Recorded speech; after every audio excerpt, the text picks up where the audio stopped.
Philadelphia above the threat of Hamas? What is that? Well, I think you have an answer of sorts. And it comes, interestingly enough, from Mrs. Machado. I don't know if she's married or not, so I call her Mrs. She may just be Miss Machado. She's the lady that just won the Nobel Peace Prize, and she's from Venezuela. And she said, if we're liberated by the U.S. armed forces and they remove Maduro, our first act will be to move the Venezuelan embassy to Jerusalem. What does that have to do with... I'm completely confused. Like, what? Well, you can't be that confused. I think she's hit on something very important. She's figured out where the power lies, and she's playing to the audience that makes the decisions. You're talking about this democracy business. We've always been a republic with limited democracy, but I think we can pretty much conclude that we're ruled now by a small group of extraordinarily wealthy people.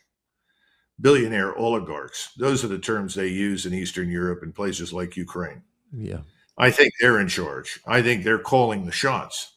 And I think there are interests in the oil resources, oil and gas primarily, although let's face it, they've got gold mines and emerald mines as well, and other things. I'm told they have a lot of lithium. There may be a true interest in putting in a puppet government and finding a way to extract these resources, because right now, for the first time in 30 years, all the central banks beyond the borders of the United States around the world hold more gold than we do. That's a very important thing to understand. So how do you begin to reverse this process of managed decline, which is really what we've been on now for the last 25 years?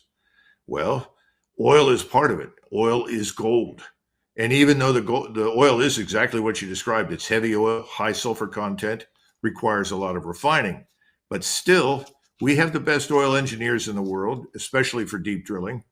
It will probably, for the same amount of money we pay for 1 barrel of oil out of the ground in the United States, we can probably get 2 out of Venezuela. It's still not as good as Iran or Libya, where you could probably get 3 barrels out for what we spend to drill in the United States. But it doesn't look like we're going to get control of the Iranian oil fields. And I think we've bullied the Emirates and